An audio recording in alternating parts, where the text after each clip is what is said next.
Thank you all for coming. My name is John Novak. I'm an economics major here at Hillsdale. My junior year, president of the Student Veteran Association, and I served the United States Marine Corps for 13 years, active duty. It is my great honor and privilege to introduce tonight's speaker, Lieutenant General Ronald Bailey. General Bailey has an impressive biography with the Marine Corps that spans nearly 40 years. In that time, he has served this country as both a leader and a fighter. He has been in many different locations at home and abroad, serving a diverse group of commands. He earned a Bachelor's of Science in Biology from Austin Peay State University in 1977 before entering the service. During his military career, General Bailey graduated from the Amphibious Warfare School in 1984, the Army Command and General Staff College in 1993, and earned 2 master's degrees from Webster College and the National War College in Washington, D.C. His career began on July 1st, 1977, when he was commissioned as a second lieutenant.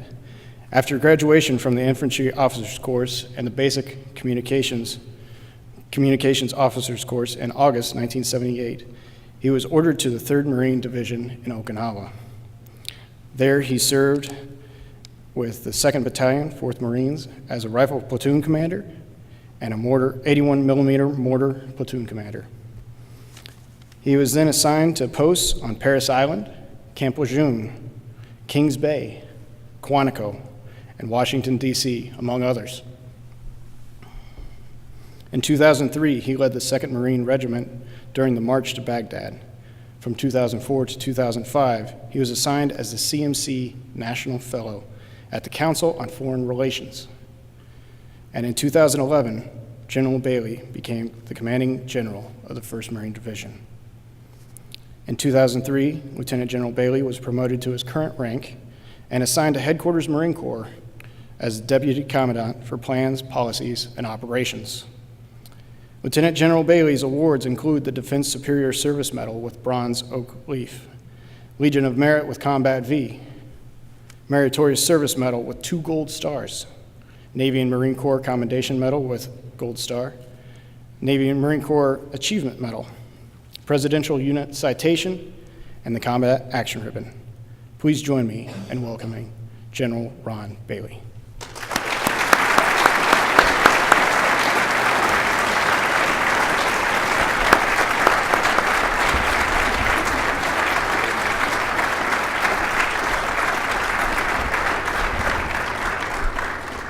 John, thank you very much for that wonderful introduction. Sometime I think when they have these introductions, they do them to let people know how old you are, but that's okay.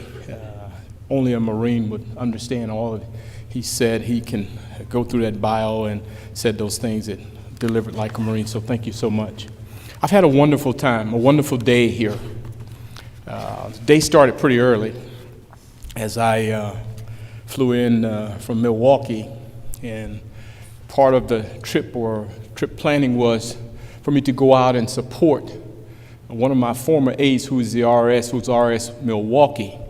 So I had the opportunity to spend some time yesterday with about 25 students from Milwaukee University of Milwaukee, and Marquette. So it was extremely enjoyable and valuable. And so this morning as we flew in, had the opportunity to fly into Detroit and then get a vehicle and make our way here.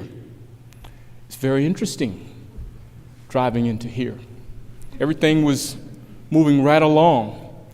The president, when I met him back in Marine Barracks, Washington, D.C., we were talking and I was telling him about how much I appreciate the work that college professors and presidents do in shaping America's youth. But he didn't tell me about that dirt road y'all have. You gotta really wanna be here and someone said, oh, you came through the front. No, we came through the back because Google said the shortest route. So when we made that turn on that dirt road, I looked at the aide, I said, you really gotta wanna be here. You really gotta wanna be here. And then I came through and I saw the athletic fields and everything, and I'm like, okay. Then you come into the warmth and beauty of the university. And it's breathtaking. It really is. And so I see that you have something very, very special here.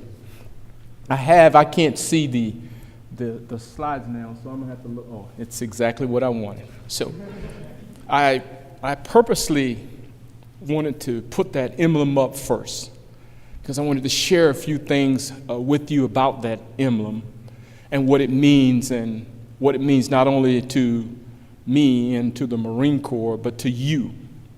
And I'll start with the United States Marine Corps exists because America wants the Marine Corps to exist. And the day when we feel or think that we can do things on our own without the support of the American public is the day the Marine Corps probably would not exist. So I wanted that emblem out there for that reason. But I also wanted that emblem out there to, one, emphasize a point or several points about those men who are in the arena, those men who are doers, those men who are fighting, and those men who are not critics. Because there are a lot of critics out there who can comment about the men in the arena, and you've heard that quote before and what they do. The United States Marine Corps are men and women who are down in the arena doing the things that the nation has tasked them to do.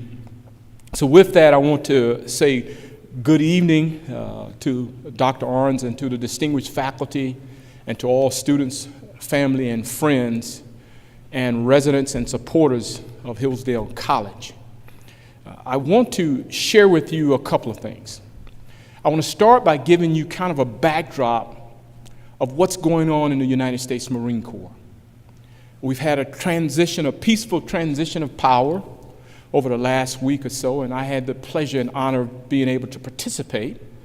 I did a tribute to our Medal of Honor veterans who were their recipients, who were there. There were 32 of them at the Veterans Day Ball. And then I introduced the MC, and the MC that night was Drew Carey. And so I said, come on down, Drew.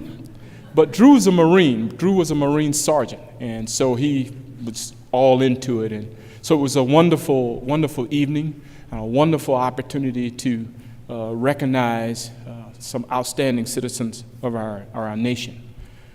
But let me just share with you some things about what's going on in the United States Marine Corps. The Marine Corps is a little over 183,000, and we're all over the globe.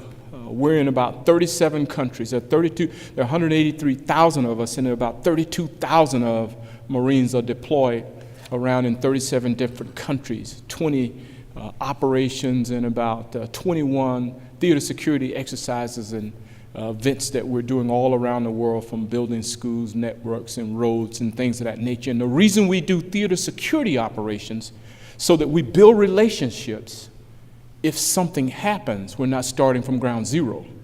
So we're starting from a position of knowing people. So all over the world, we're doing these different theater security operations to anticipate something that may happen. Or if, in fact, we go in for a tsunami or a humanitarian disaster relief type exercise, we're not starting from ground zero. We're starting from a position of knowing each other and understanding the capabilities of the various forces around the world. And we've had our share of those. When you think about Bangladesh and the tsunamis there, Indonesia and Japan, it's just a few examples of that. But the last statement that was part of the introduction centered around plans, policy, and operation. That's my job. And so if it shoot, moves, or communicate in the Marine Corps, that's what I do. I keep tabs on it, me and my staff, and Major Preston here, they help me stay abreast of everything that's going on with the Marine Corps. And so the Commandant has made a decision. He made this decision a couple of years ago that we need to make sure that the Marine Corps is prepared to respond to contingencies or operations or threats that may occur in the 2025 timeframe. That timeframe was chosen for a reason based upon intelligence information and gathering, and also assessments that we make in terms of what do we think we're going to need to be able to respond to maintain that what I call competitive advantage. And so we have a Marine Corps that's adaptable, we have a Marine Corps that's flexible, and we have a Marine Corps that should be well equipped. So this is what has been going on. And so through this, we made some conscious decisions because things have changed. In the period of time that I've been in the job, things have changed. The Marine Corps is going to have to respond, and all of the services are going to have to respond to the cyber environment, this information operations environment, and this electromagnetic spectrum type of environment. We initially made the decision that if, in fact, Congress does not give us the funding or money to increase our Corps by 3,000, that's the assessment that we made in which we would need, we would remake, we would change the military occupational specialties of Marines that exist today into those cyber Marines, those information operation Marines, those electromagnetic spectrum type individuals who can tie into these networks that we are developing a capability for. So that's the big picture part of that. The other aspect of it is that we're going to change the capacity of the Marine Corps. And you probably have read or you're reading or you'll see that the Marine Corps is going to move to about 194. And then there are some assessments out there to move it to make it larger. What we need is a capability and a capacity to be able to deal with all of the requirements that are part of challenges that we face this day and age. And so we need that in order to respond around the world. So just for this conversation, I'll use as a measure of unit of the Marine Expeditionary Unit. The Marine Corps always task organize. Whenever there's a mission, we task organize. We look at the mission and we build a force to accomplish the mission. Our starting point is the Marine Expeditionary Unit. It's about 3,200 Marines. And there are 7 of those units all around the country. We have 3 in Camp Pendleton and 3 at Camp Lejeune and 1 in Okinawa, Japan. And so those 7 expeditionary units are always forward deployed. And right now we have one that's called the 11th Marine Expeditionary Unit that's been deployed for a couple of months. And it's off around the Horn of Africa and up around Yemen. And they deploy on these 3 ships. So all of these Marines are deployed on these 3 ships so that they can go in different places and do different things and respond to different things. And we distribute them dependent upon the challenges that we face or the requirements that may come out. But at the same time, we aggregate them and bring them back if, in fact, we have to do something connected with a particular war plan or a particular challenge or event that comes up. And so in that, what I'll call the European area, we have European theater operations. We have Marines that's a part of the Black Sea Rotational Force. We're going to move those Marines up to Norway because we basically feel that we need to get back in the cold weather. Our Commandant General Neller has stated that I want to get the Marine Corps back in the cold weather. And you're saying back in the cold weather, it should be there all the time. Nope, for the last 15 years, we've spent most of our time dealing in stability operations in Afghanistan and Iraq. So some of those skill sets that have been required to be successful, we have not had the opportunity to work on, so we work at a smaller scale, so we're getting back into that. And then as you move across from the Mediterranean to the Central Command region, and there's a lot going on in the Central Command region. You hear it on TV, Syria, Iraq, Afghanistan. Marine Corps is going back in at a smaller scale in Afghanistan to help deal with some of the challenges that we're having in Afghanistan, and then to continue to reinforce and support operations in Iraq. And then if you move across, you move into the PACOM area of operations, where you know and understand that our greatest challenge and threat centers around things that happen around China, things that happen around in North Korea. In that region, we have the 31st MU. Now, in all of those regions I just described, whether it's in Camp Pendleton with the 1st Marine Expeditionary Force, Camp Lejeune with the 2nd Marine Expeditionary Force, and Okinawa with the 3rd Marine Expeditionary Force, we have those MUs that are capable of going out and doing different things. And so that's your Marine Corps in terms of the 32,000 that are out deployed around the world doing the things that the nation has asked them to do. So I wanted to give you kind of that backdrop so that you would understand where we are. And so I have this emblem up there because I want you to understand what that emblem means. Each and every time you see that emblem, many of you now recognize that as an emblem of the United States Marine Corps. But that is an emblem that came a part of our Corps in 1868. And so as you look at that emblem is a part of something that we call the Eagle, Globe, and Anchor. It's a foundation of everything that we do in terms of you look at the traditions or you think about our traditions, we anchor it back into that Eagle, Globe, and Anchor. And so when you look at that eagle represents the nation. It's the nation in which we are a part of. It's the nation that we defend. It's the nation that we honor. And it's the nation, the reason why each and every one of us have committed ourselves in the uniform that we wear and the oath that we take. And we stand behind it and support the Constitution. As a part of that is an anchor that goes through. And that anchor is to remind us of our naval roots and that we are part of the United States Navy. It's the Department of the Navy, United States Navy and United States Marine Corps. And the two together makes the naval force. But that is to remind us of our naval roots. And then as you look at, there is an anchor, there's a chain that ties it all together. And it ties it all together as you look at that globe, the Western Hemisphere. And that Western Hemisphere focus is not just on this region in North America, but the globe. That we are a ready force, ready to respond wherever we're challenged or whenever we're required to be there. And so in the beak of the eagle is our saying, our motto. And that motto is Semper Fidelis. And many of you have heard that over and over and over and over again. And Marines understand it and appreciate it and respect it from unit to unit, from time to time, from operation to operation. Always faithful.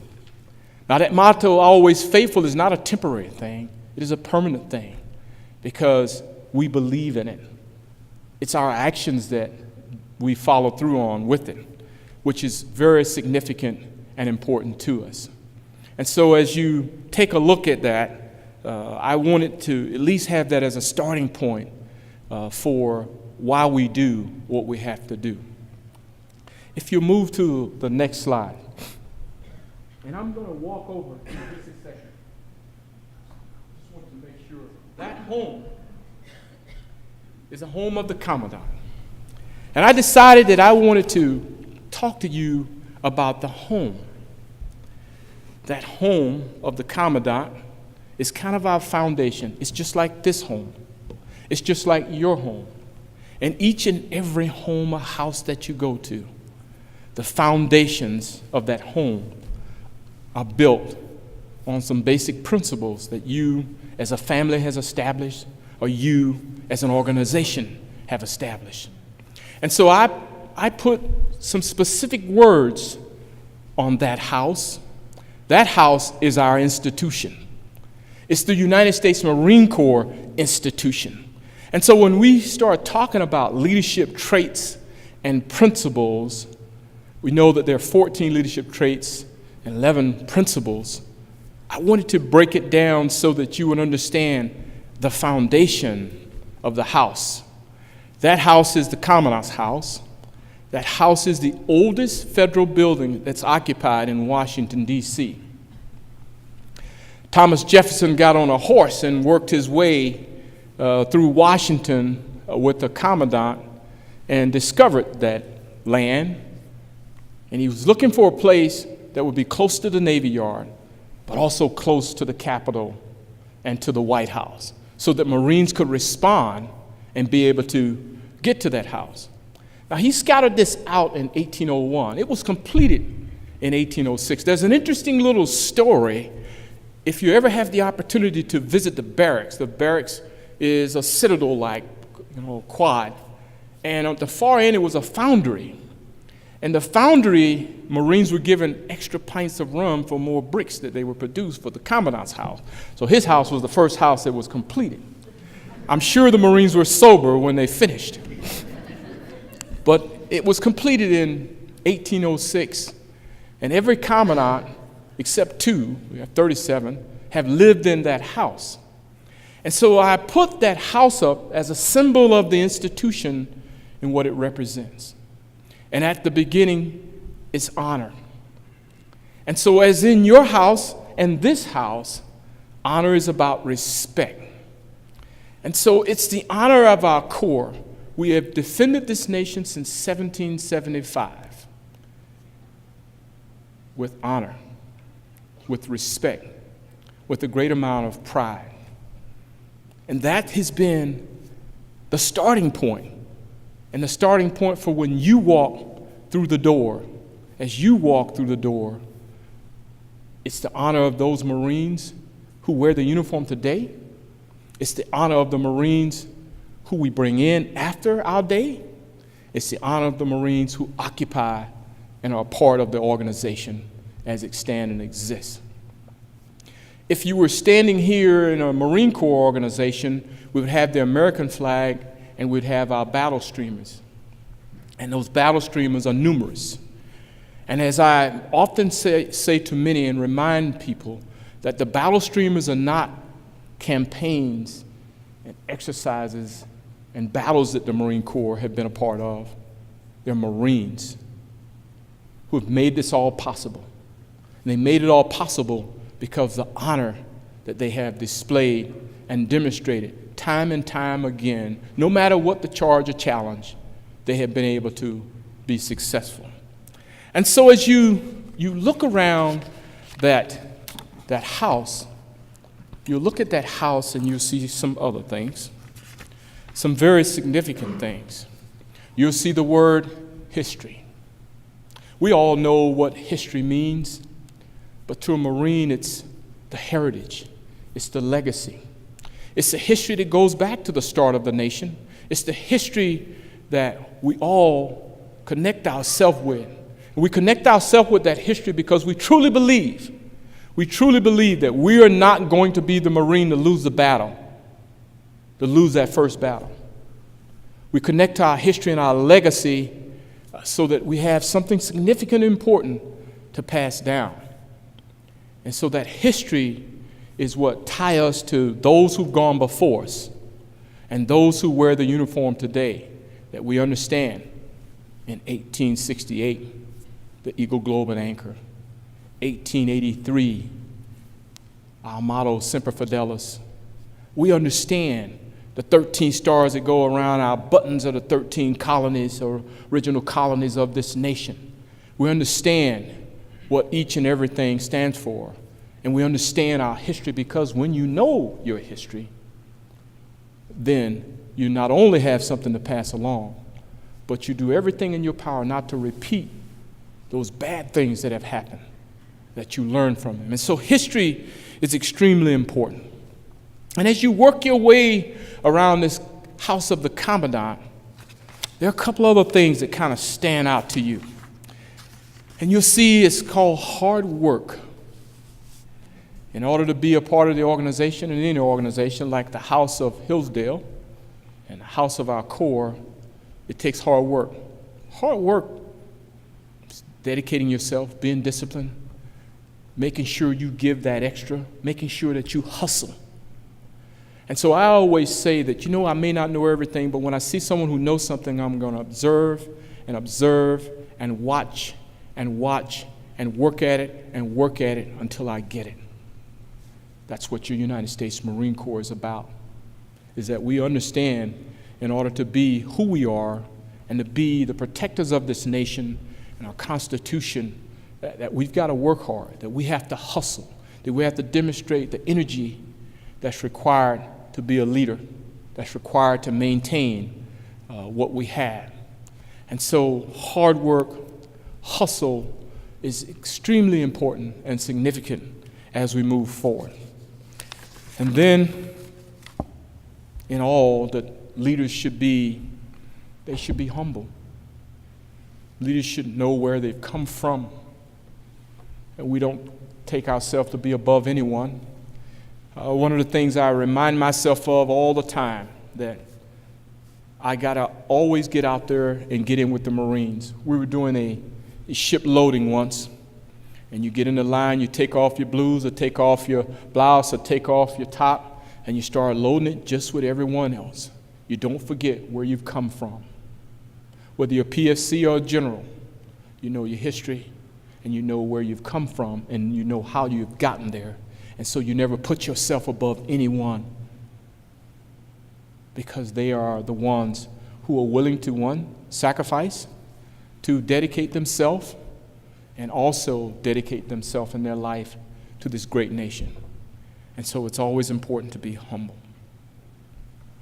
And then it's heart. Many tend to don't understand heart. I'm going to share a story with you because I think it's about courage. And I want to share this story with you. As a rich, wealthy gentleman out in Arizona. And he said, you know, I value courage more than anything. And so he was standing amongst, there were some soldiers, and there were some airmen, and some sailors, and some Marines, and they were all on his palatial estate. And he was showing them around, and he said, I value courage so much that it's truly the most important thing that exists. And so he walked them into his pool area, and in the pool were some alligators. And he said, courage means a lot to me. Anybody who jumps in that pool and swims from one side to the other, I'll give them everything. My house, my home, my land. The Marines and airmen and the Navy are like, that's absurd. They started walking into the main part of the house, and just as they did that, they heard a splash. Looked around, the Army guys in the pool. Alligator clapped one time. Army guy's moving here. He's making another motion. Claps again. He gets halfway through. Then he make another snap. He gets through and gets to the other side. He jumps out. He's standing there breathing. Owner comes over to him and said, "You the bravest man I've ever met in my life. I'll give you everything. My land, my car." He said, "I just want to know who the hell pushed me in the pool."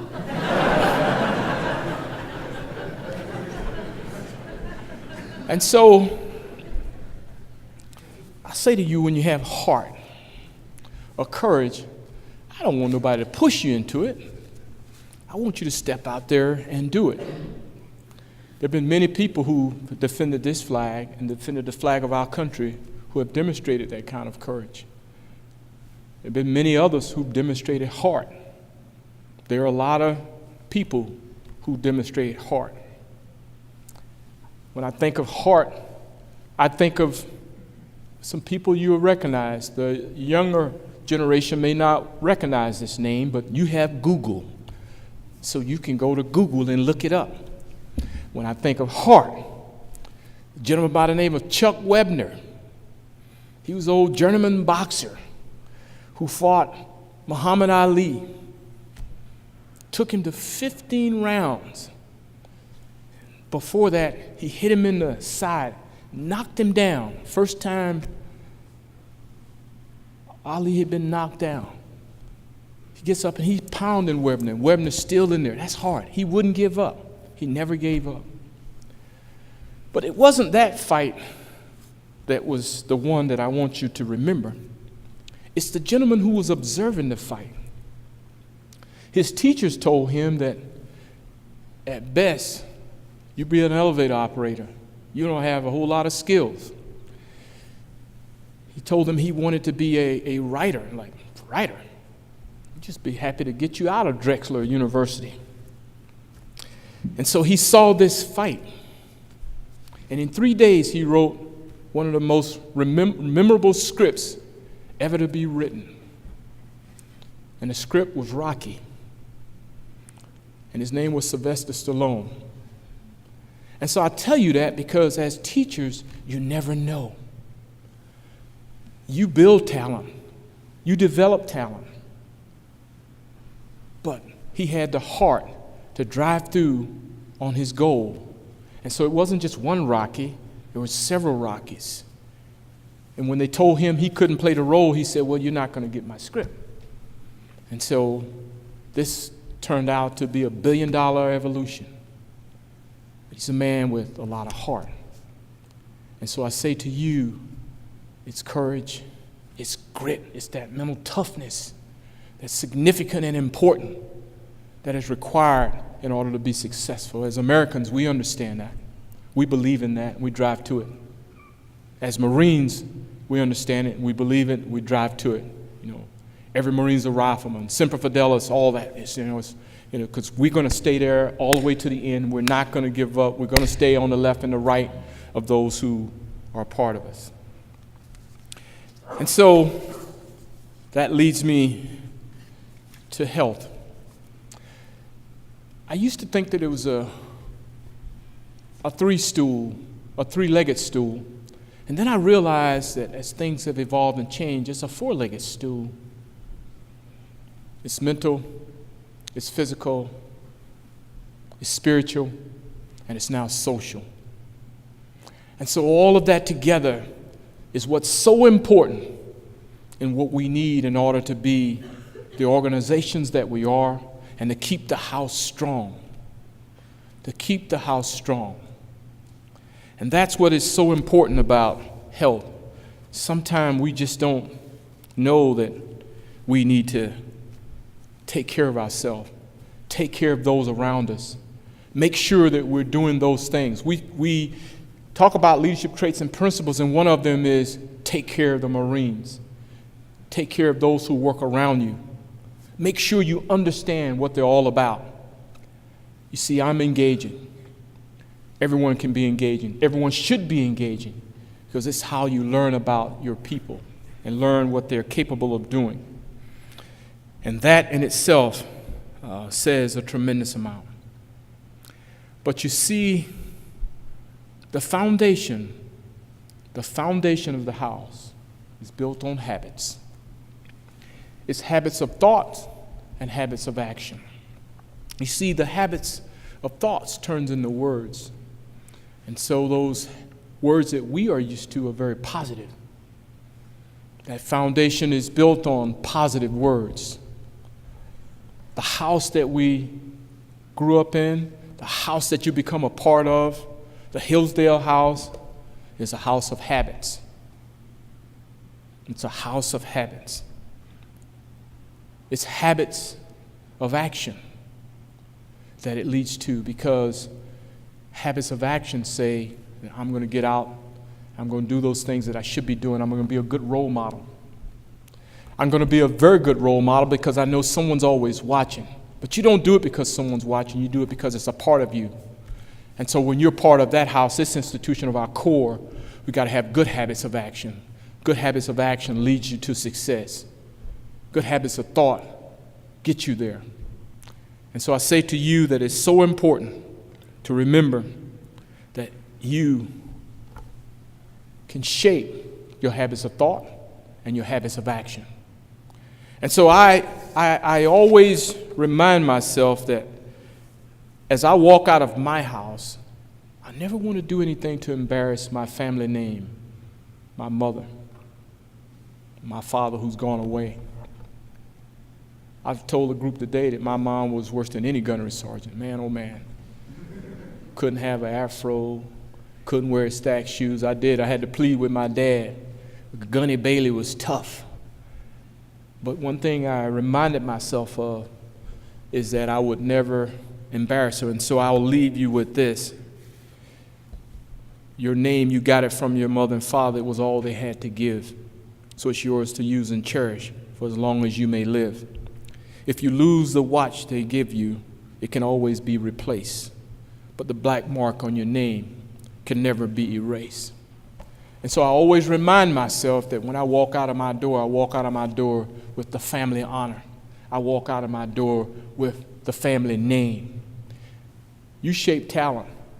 You develop a skill set, and they carry your name forever and a day a very proud name. And so as I was developing this thing about the house and looking at the words that made up the house, I realized there was a house of Hillsdale. And the house of Hillsdale is not just a house of homework, but one that hones your skills and talents for life. And so you've done a tremendous job in shaping that. And I will say to you, as I say to myself all the time, no matter what the challenge that's in front of me, I always remind myself when things go wrong, as they sometimes will, when the road you're trudging seems all uphill and the funds are low and the debts are high, you want to smile, but you have to sigh. When care is pressing you down a bit, rest if you must, but don't you quit. Don't quit doing what you're doing.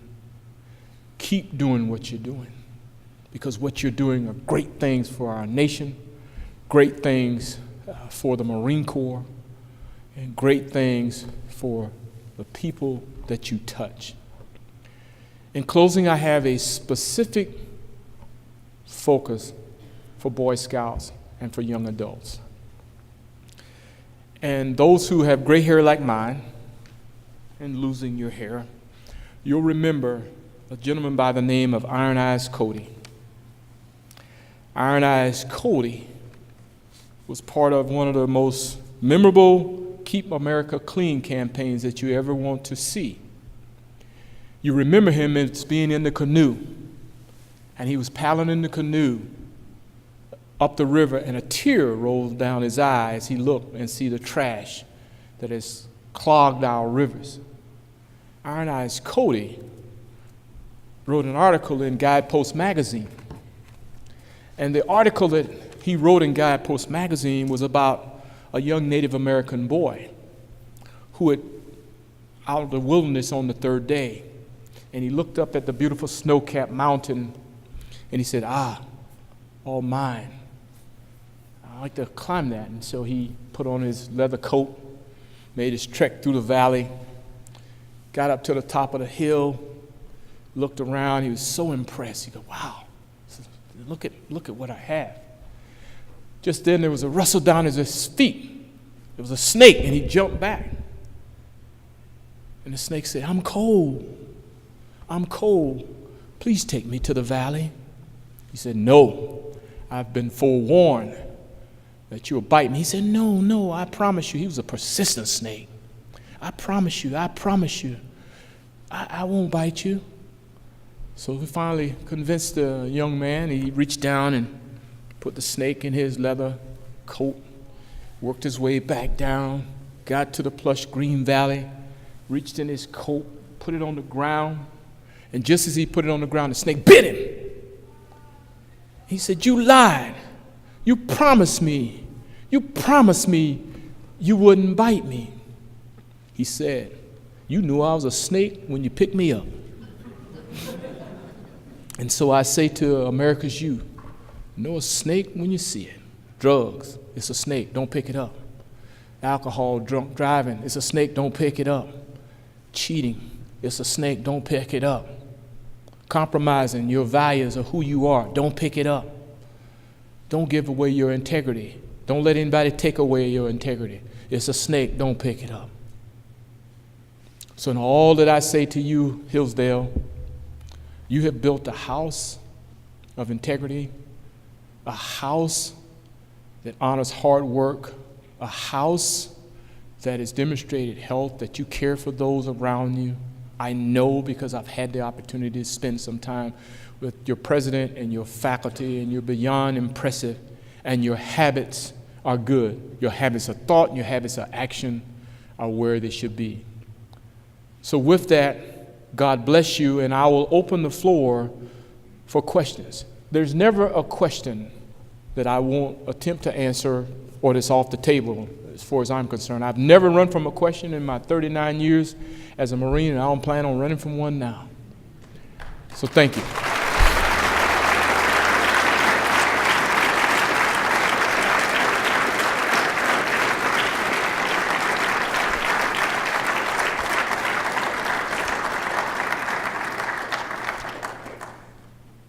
If you don't ask a question, I'll ask you a question. Oh, yes, ma'am.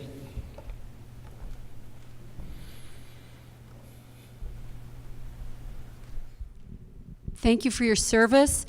I had read that some of the cyber Marines that you were going to get, they were going to maybe relax physical standards. Do you know if that was true or not?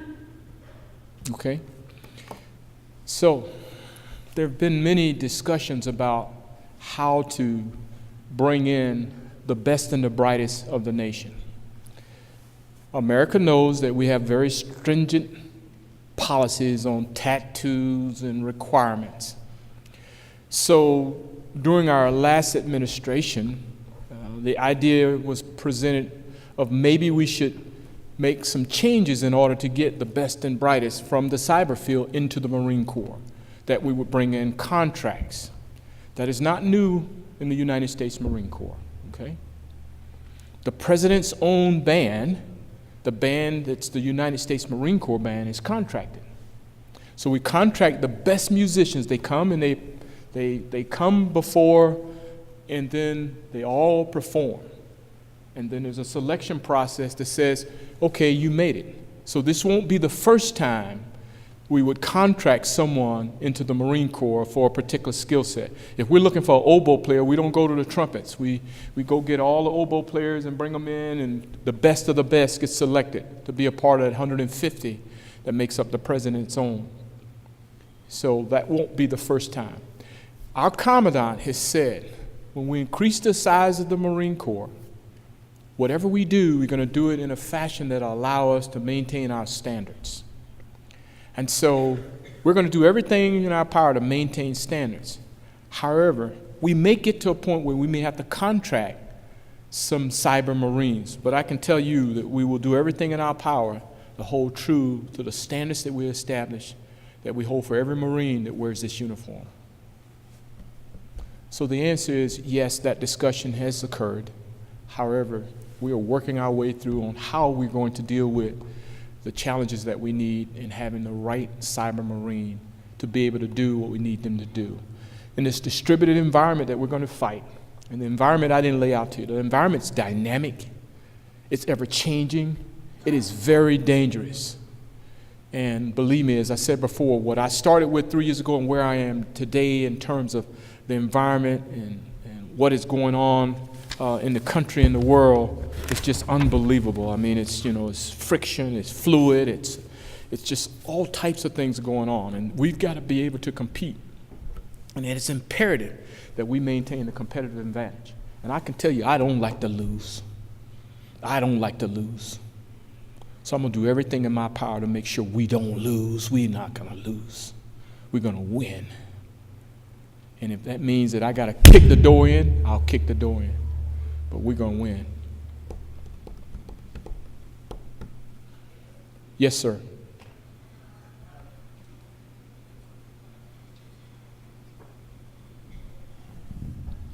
You commanded the Marines that went up the coast in the first Gulf War.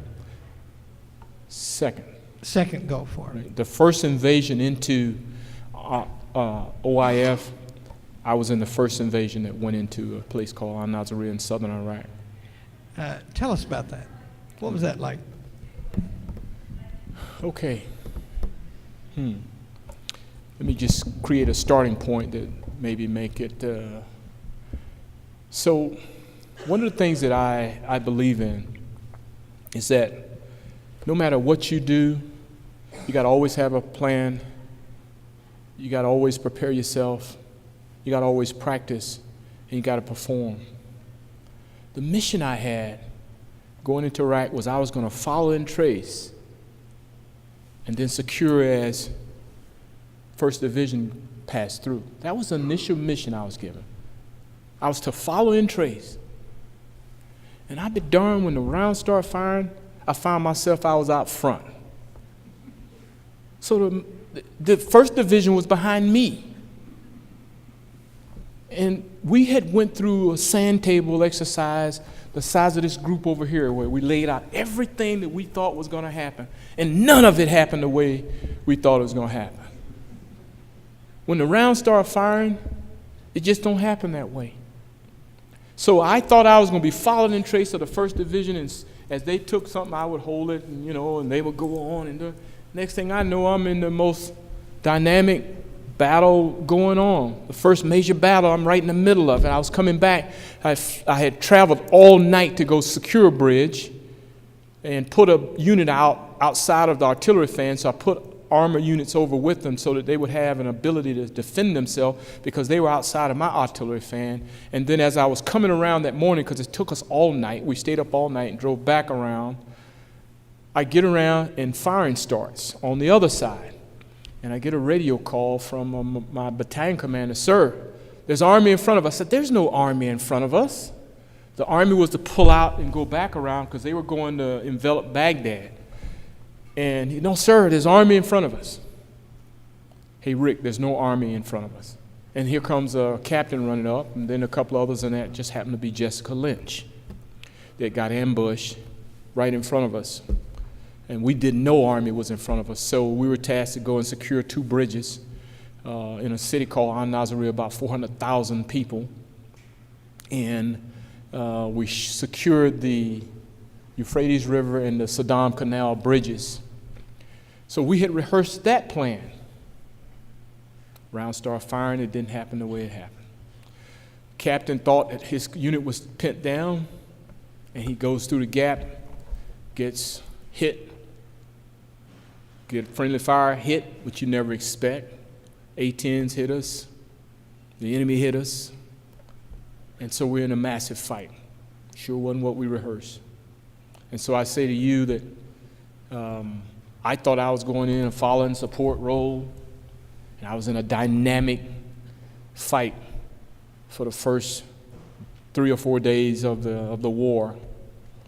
And then at that point, you're making sure that everybody remains ready to go. Because when you lose about 21 people, there's an impact that it has on people. Or one unit that loses 17 people, there's an impact. And so you got to get them ready to go and make sure they're ready to go. And sometimes you have to remove people, but luckily for us, we didn't, because the captain got back in his game and the battalion commander got back in his game, and then we went up and we went into a place called Diwaniyah. And, our enemy is very smart and very adaptable, so you're constantly changing. So I'm there thinking that I'm going to start transitioning to stability operations, and I get another radio call. "Hey, there's an enemy tank battalion in the eastern part of Iraq, and you need to go over and take out the tank battalion." Ooh, I only had a company and a platoon of tanks, so I was going to have to go take on 150 tanks. So luckily, Marine Aviation went to work. When we got there were no tanks. They went to work, and we were happy. I mean, the Abrams M1A1 tank's a wonderful tank, but trying to take down 150 tanks would be pretty darn difficult. So I had no idea I was going to be tasked to go and turn east and go fight tanks, but I grabbed my tanks, and the first time in the history since World War II, 2nd Marines had all its battalions together. We took out tanks and LAVs, and off we went. We didn't think twice. We knew we were going to be in one heck of a fight, and that each tank was going to have to take out probably 10 tanks apiece, but that's what we were prepared to do. But that AV-8 and F-18s, boy, they did their work. They did their work, and we were very happy they did their work. There were no tanks there when we got there. They all were hulls. So that's kind of a snapshot of it, just a little bit. I think our total casualties were under 500. Yes, sir. I mean, We lost 21. I did. There were a combination of things, 17 there, and then a couple places, and a couple due to fatigue. Marine just ran right in the back of, just was tired. You try to rest them, you try to rest, but each individual is different. You're welcome. Yes, sir. General, thank you for your service, and God bless you. 25 years ago, the idea of a Marine Commandant, no one would have thought it was possible.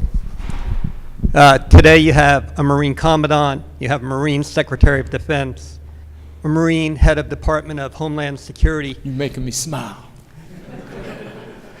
Can you give us an idea, sir, what the morale is like in Washington, D.C. of the Marine Corps? Morale's extremely high. Let me give you the. I didn't talk much about this, but I mean, deep down in my heart and in my belief, I do solemnly swear that I support and defend the Constitution of the United States against all enemies, foreign and domestic. You know, that oath that we take, we believe in that. We do it for every re-enlistment. We do it for every promotion. We reconfirm. I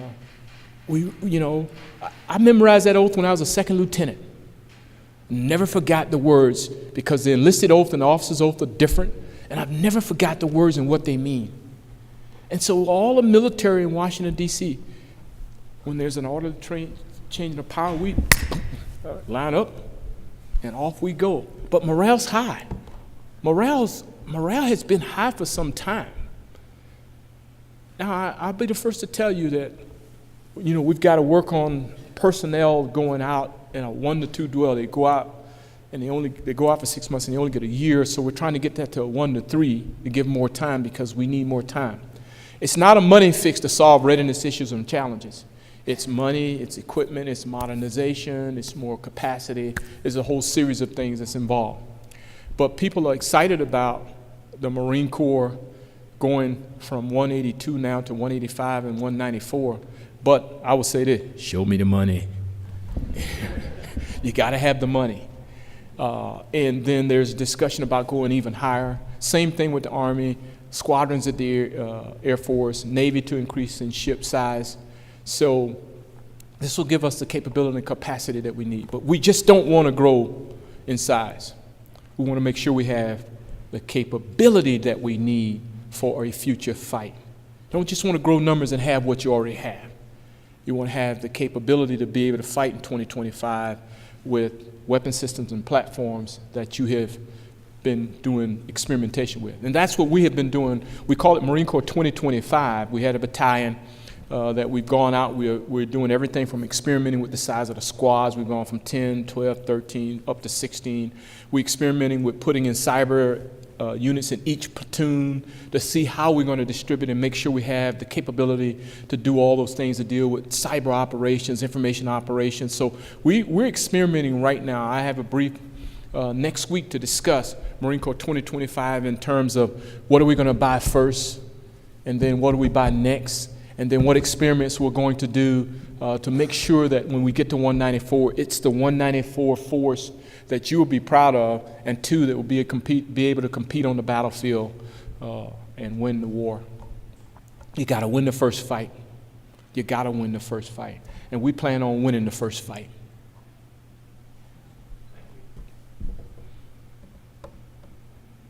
Eagle Scouts. I wasn't trying to identify you to ask a question, but it's good to ask questions. My New Year's resolution is to be a good listener. Sir, thank you very much for your service. I'm applying for OCS this upcoming summer, and I just wanted to know, what was your original motivator for joining the Marine Corps, and what continues to motivate you? You, America's youth. So, my original motivation, that's a different story and an interesting story. I'll tailor it down. And I'll tailor it down from this perspective. I was in Army ROTC. And how I got in Army ROTC, my suite mate told me, I want you to be in Army ROTC. I said, I don't want anything to do with it. He ended up becoming a 1-star in Special Operations Forces. Stays in touch with me today, calls me even today. He's the reason why I turned to military. And so the Army had promised me, I was one of the top students in there, that I was going to go to jump school, Ranger School, and they broke that promise, and I walked out that day. And so one day I was walking in the Student Union building, and a guy just like him had on that uniform. And I'm like, what are you doing here? And he go, I'm looking for a few people to go to Officer Candidate School. He said something about Platoon Leaders Corps. I didn't quite understand. I had no appreciation. And as I told students today, at that point, I was 6'4" because I had stacked shoes and an afro. And a Teddy Pendergrass beard. And so I said, well, what do you have for a biology guy? He goes, son, I don't have nothing for you. You might want to go to the Navy. So I started walking off. I won't be in no Navy. He goes, because this too tough for you. So my motivation was a challenge, the oldest trick in the book. And the next thing I know, my hair was like this, my stack shoes were gone, and there was some drill instructor, sergeant instructor named Gunny Alla yelling in my ear. And so I came back to school and decided I didn't want to be a part of the Marines because I thought they were a little off their rocker, yelling hoorah. Lo and behold, my football coach, who had been a Marine, who was a Marine, kind of revected me, and I decided that I was going to try the Marine Corps. So I had an opportunity to coach football and teach. I said, I'll go try the Marine Corps. Well, let me just tell you what trying the Marine Corps did to me. I'll never forget when I went through and was going through my most grueling training. An unknown Marine was walking across the field, and he did like this. He saw us, and I'm like, he didn't know us from Adam, but he did like this. And then the next thing I know, I'm like, this is like my football team. The camaraderie, the teamwork, and I'm running the obstacle course and double running the obstacle course and all that stuff. And I'm like, I'm starting to like this kind of stuff. So it was just that experience and exposure after I got to the basic school and the people that you meet, and it just became a part of me. So I said, I'll just stay for a couple more years and then I'll go back and coach football. And then I ran into a captain that said, it's not about you, Bailey. It's what you're going to do for other people. It's all about service. And then I met another guy that said, you're not getting out. What do you mean I'm not getting out? It's not about you, Bailey. It's what you're going to do for the nation. And it all started to click. It all started to click. That oath, that service, that patriotism, and then every time I tried to do a PFT score, I wanted to make sure I had the best score, and every time I went to rifle range, I wanted to have the highest rifle range and all that other good stuff. So when I realized it wasn't about me, it was what I was going to do for others, it was about service, that became my motivation. What can I do for other people? What can I do for the nation? Driven. And to be a part of an organization like the United States Marine Corps and the legacy and heritage that I'm a part of, that's what has driven me. That's what keeps me getting up at 5 in the morning, making sure I work out and do push-ups or pull-ups or whatever I can to do something every day, so that I can be the leadership and example that I should be. That's been my motivation. Help any? Proud to be around you. Proud that you are working on your Eagle Scout and going through all those things that's required to do that, and the commitment that you displayed and the discipline that you're demonstrating, and just the fact that you wear the uniform and you're wearing with pride says a whole lot about your development and what you will become. And that's all that I see in Hillsdale. You got a ton of Marines around here, my goodness. Make me feel proud, and other military too, because I don't want to forget my Navy brethren and Army and Air Force. Yes, sir. Sir, thank you very much for coming. Earlier when you talked to students, you talked about two things that were important in being an effective leader: relationships and enthusiasm. Maybe you could share that with some of the other students here and all of us, because I think we can learn from that. Well, several years ago, I was reading this book, Winning in Every Day, written by Lou Holtz. And Lou Holtz said the difference between where you are today and where you'll be 5 years from now will be the books you read and the people you meet. And then later on he talks about this particular professor told him he needed to write out his philosophy of life. And, we had been talking about philosophies of command in the military for some time. Many of their lieutenants. And so I decided that I needed to write my philosophy of command. I wrote it many years ago when I was a battalion commander. As a company commander, there was not a lot of talk about philosophy of command. It was about turnover folders. You got to have the turnover folder and make sure you have your routine down. And so as a battalion commander, I wrote out this philosophy that I thought was my philosophy, and it was leadership, attitude, readiness. And then as I progressed, I realized it's not readiness, it's leadership, attitude, war fighting. And so I took leadership and said leadership's about influence and relationships. It's about the influence that you're going to have on me, the influence I'll have on you, the relationship that we establish, the relationships you'll have with him, and the relationships you'll have with others, and the same thing in the organization. And so when leadership's about influence and relationships in the organization, then it makes that team works together and works better together. And so I always advocated that leadership's about influence and relationships. And so I kept myself grounded on that because it was about the relationship with people, the relationships that you're to have. And so we talk about teacher, mentor, scholar, and things of that nature. It's about relationships. It's about you remembering that aspect of it. And that, yes, you are a teacher, and yes, at some point you're a mentor, and that you should be a scholar, that you should study your profession to make sure you understand everything that's required to be that best leader. So that was the first aspect of the philosophy. The second aspect of it is about attitude. And so Chuck Swindoll, in my opinion, has written one of the best pieces you ever want to read about attitude. I just think Charles Swindoll's little piece, if you type in Charles Swindoll and attitude, you'll see it, you'll be amazed at what it says and how I brought it into. But mine came to me early. I was in college when it came to me, and I didn't quite grasp it then, but I did what the instructor said. I had a coach by the name of Lake Kelly.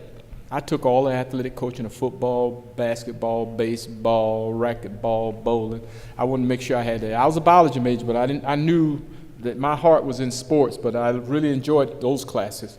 But Lake Kelly, who was a winning basketball coach, coached a guy by the name of James Fly Williams, who rivaled Larry Bird in scoring, and they were going back and forth. He said in his class, he said, if you write attitude at the top of your paper, that's 85 points. Like a kid with crayon, I wrote attitude across the top of that paper. I never forgot that. And then later on, it struck me what he meant by that. That a person with the right attitude that comes in, and I use that in my organization, that I tried to make sure I understood the skill set of each individual so that they become a part of the organization, a part of the team, and display the right attitude. And the right attitude starts with the leader. Good morning, how you doing? Find out about your people. Know what their family's doing. Know what they're doing when they go on leave. Know where they're going at the end of each day. And getting out of the office and walking around shaking hands and meeting people. And so that's what the attitude part meant. Then the warfighting skills piece that came to me was that I truly believe that I'm the best infantry officer in the Marine Corps, and I do everything that I can to work towards that goal by studying, reading, and staying on top of my profession. While I spend a lot of time in labs on weekdays taking biology and embryology and vertebrate and invertebrate and organic and inorganic, I should have been a history major. Because it's understanding and knowing history that relates to my profession. But I go back, I read, I'm in a warfighting study group once a week with a particular group, and I practice and I practice and I read. And I read and I read and I study. So that's my philosophy, and that's where the leadership part comes in, the attitude part comes in, the warfighting piece come in. And the other thing I said to the students, I said, don't forget the S. I said, the S is so important. I don't like surprises, so the first one is don't get surprised. It can happen to you. You become cocky, overconfident, and not paying attention to what you should pay attention to, and the next thing you know, whoa, how did they get up there? Or how did they get on my flank? Or how did that happen? You got to practice, you got to prepare, you got to plan that thing out, and you can minimize it. And then as a leader, you got to supervise. So those are the two S's. So I threw that out with the students today because I felt it was important to share that information and insight with them as they move and become the future leaders of our nation. And so that's my tie. Last question. Yes, sir. You should get a medal for that.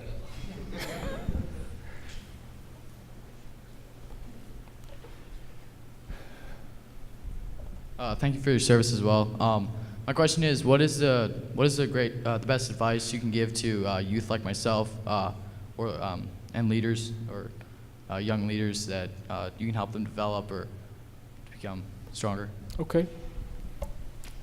Kick myself for not going over it because I never go by a script. I write things out and I just go kind of haywire sometimes. But normally when I'm standing before young men like yourself or women, I say number your paper from 1 to 5. You ought to number your paper from 1 to 5. Write down 5 things that you want to do this year, next 5 years. They become your goals. It's a roadmap. I think, in fact, it's so important to have goals and a roadmap, because any road will do if you don't have it. You're totally lost. You know, you're aimlessly roaming around. So you ought to number your paper from 1 to 5 and write down 5 things I want to do. We know it as a bucket list. You know, you write those things down. But I think it's absolutely important that you write that down. The other reason I think it's important is it gives you something to focus on. And so too often, we may, in fact, lose our focus. But then don't forget that you put this down, and don't let anybody take you off your goals. You know, I say it all the time. I shared with a group yesterday. I was in Wisconsin, and I wrote down something that I wanted to share with them. And so here's what I shared with them, and I'll share it with you because I think it's important. I said, don't forget the 3 bones. I wanted them to remember the 3 bones. And so the 3 bones that I wanted them to remember was wishbone, jawbone, and backbone.